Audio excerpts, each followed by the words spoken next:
পদত্যাগ করলাম তার কারণ হচ্ছে যে 4 তারিখ সরকার বদল হওয়ার পরেও কোনো কাউন্সিলর রিজাইন করেনি, কিন্তু নো কনফিডেন্স মোশন আসার পর কয়েকজন স্বার্থান্বেষী কাউন্সিলর সন্দীপ মাহাতো থেকে শুরু করে তপন ব্যানার্জি, উত্তম বোস, এদের ষড়যন্ত্রে এবং একটা অদৃশ্য শক্তি পিছন থেকে সহায়তা করায় এবং প্রশাসনের একটা অংশ তাদেরকে সহায়তা করায় আজকে কিন্তু দুজন কাউন্সিলর যারা আমার পক্ষে ছিল তাদের রিজাইন করতে হয়েছে।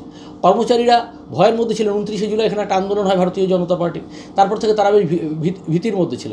28শে জুলাই একটা সাফাই কর্মী হয় যাদের আন্দোলন, সেখানে তাদের মায়না হয়ে যাওয়ার পরে কী করে আন্দোলনটা হয়, এবং প্রত্যেকটা আন্দোলনের চেয়ারম্যানকে রিজাইন করতে হবে।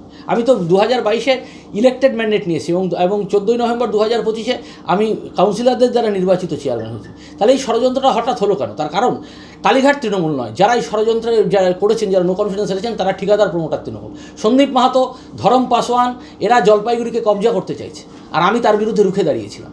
আজকে সন্দীপ মাহাতোর স্ত্রী সরকারি চাকরি করে, গভর্নমেন্ট এইড স্কুলে চাকরি করে, কি করে তিনি তার প্রমোটিংয়ের পার্টনার হন?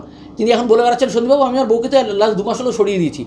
অপরাধ করার পর অপরাধকে ঢেকে সেই অপরাধ থেকে মুক্ত হওয়া যায় না। আর আমি আপনাকে একটা কথা বলি, তপন বন্দ্যোপাধ্যায়ের সব লাগে, 60 বছর বয়স অবধি চাকরি লাগে, তারপরে কোঅপারেটিভ এক্সটেনশন লাগে, হ্যাঁ, নিজের সন্তানদের সরকারি জায়গায় চাকরি লাগে, তারপরে আবার চেয়ারম্যান লাগে। এটা মানে অন্তর্জলি যাত্রা সিনেমাটা যারা দেখেছেন তারা বুঝতে পারবেন এর মানেটা কী হলো। তাই এই আরেকজন তো উত্তম বোস, পৌরসভার টাকায় তৈরি হয় সুইমিং পুল থেকে উপার্জন করছেন ক্লাবের নামে, ক্লাবের কর্ণধার তিনি। পৌরসভার বৃদ্ধাশ্রম আটকে রেখেছেন। তাই এগুলো আমি এসডিও সাহেবকে বলবো, এগুলো দেখুন, যারা প্রশাসক আসবে এগুলো দেখুন, এবং আমরুতের তদন্ত করুন সৈকত চ্যাটার্জির 1 টাকার দুর্নীতি পান কিনা।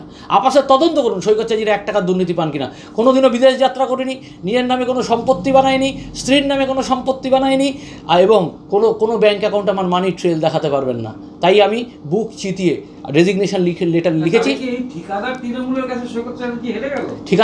কাছে সৈকত চ্যাটার্জি হারের ব্যাপার না, কর্মচারীদের ভয়ের হাত থেকে রক্ষা করবার জন্য, কাউন্সিলরদের রেজিগনেশন থেকে বা একাধিক রেজিগনেশন হাত থেকে রক্ষা করার জন্য যে ষড়যন্ত্র হলো, তার জন্য 2 পা পিছালাম। রাজনৈতিক জবাব 3 পা এগিয়ে দেবো।